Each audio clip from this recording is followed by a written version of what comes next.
Ladies and gents, it's Monday and it's time for an alternative paper review. First up to the Daily Express this morning, who wheel out this easily dismantleable garbage in a manner that is as predictable as it is pathetic. Labour's tax truths betray the British public. So, what is going on here? Well, Labour campaigned on the idea that they wouldn't raise taxes for British working people. And that means what? That means income tax, national insurance, VAT, because those are the taxes that are most likely to hit regular working people. Now, the Express are treating the fact the Tories left the coffers in such a state that there was a £20 billion hole in them as some sort of gotcha moment. You know, like, you didn't factor in our fiscal cretiny, did you? I mean, really, it's tantamount to kicking your nephew in the kidneys and then turning to your brother and going, he should look after himself better. Look, he's blood and everything. How's he going to stop that? Also, notice how they refer to potential unconfirmed tax increases as literally just broad tax increases. Why do they do that? Well, I'll tell you, rude, interrupting, imaginary heckler that I just made up in my head who can't wait till the end for questions. The reason they do that is they're unlikely to hit you and me in the form of VAT or income tax or national insurance. It's more likely to be capital gains and inheritance tax. Maybe a percentage point on corporation tax, bringing us closer to other comparable economies like Germany. But they can't say that, can they? Or you might figure out these are taxes that are more likely to hit rich people, right? So instead they say tax increases or tax rises. So you think, well, obviously not you. I mean, you're one of the smart ones, aren't you? You're here. But Express readers will think it's hitting everyone. Like Labour could announce a tax hike that's only going to hit FTSE 100 tech stocks, right?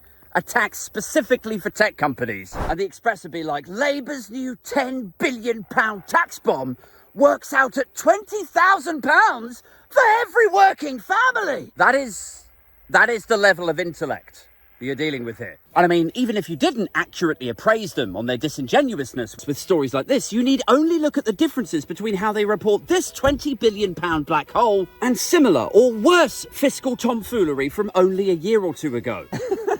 I mean, do you want to see how the Express reported on Brexit's £100 billion hit to the UK economy? The British lion roars for Boris and for Brexit.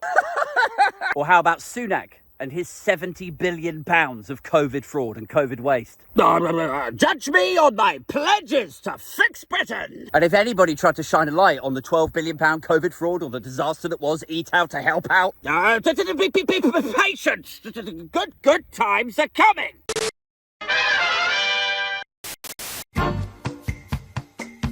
Over to the Sun now. Merce is gonna star on Strictly. No idea. Over to the Eye, who cover the same story as the Daily Mail, that GPs are voting as to whether or not to strike as a means of forcing the government to invest more in local surgeries. And they say if they don't act now, things could get as bad as the British dental situation. Which is, I mean, look, if you ever needed an angle, something that was going to resonate with me personally, it would be let's move on, shall we? Finally to the FT, who report that Kamala Harris has hauled in more donations in 1 week than Biden and Trump managed in June combined. Honestly, she is a beast at the moment. And she's inching ahead in the polls in all of the key states, which some are saying is likely to make Donald more desperate. And it's led to the Telegraph publishing this piece, suggesting Donald Trump is actually considering dropping his Nice Guy Act. Yeah.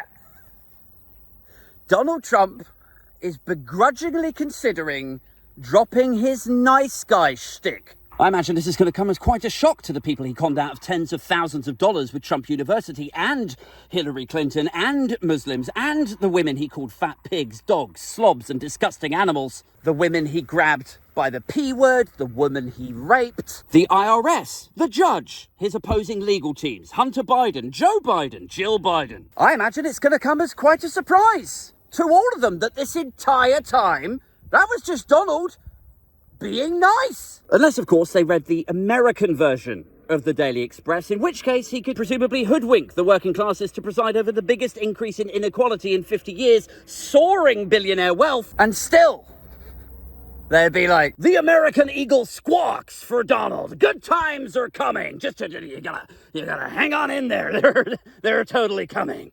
Guys, that's it for this one. If you're enjoying these paper reviews and you fancy checking out the podcast, do check out the Friday Night Live show from this weekend just gone. Also, I have a new channel, a clips channel, where I'm going to start putting the podcast clips because...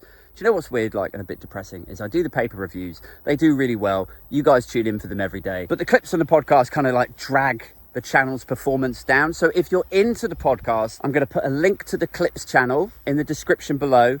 Go and check that out. And look, if you like the paper review, but you haven't checked out the podcast yet, maybe go over and give it a look. I do them twice a week. I do a Tuesday or like a Wednesday show, and then the Friday Night Live show where we have the live chat. You guys get to ask me questions. I rant and roast and ridicule whatever's happened that week. Anyway, you get the idea. I'm out. See you tomorrow. GP's trying to get up in a pay deal, while Israel is about to get straight ill. Hezbollah going prot in the bear. Global instability's hot to share. Need a bottle of beer, cause we're bottom and top, and the horror's blossoming, so my options down in the Kamala. I think the bonds in Washington will rock with Obama, but the dollars in the wallets will lock stand.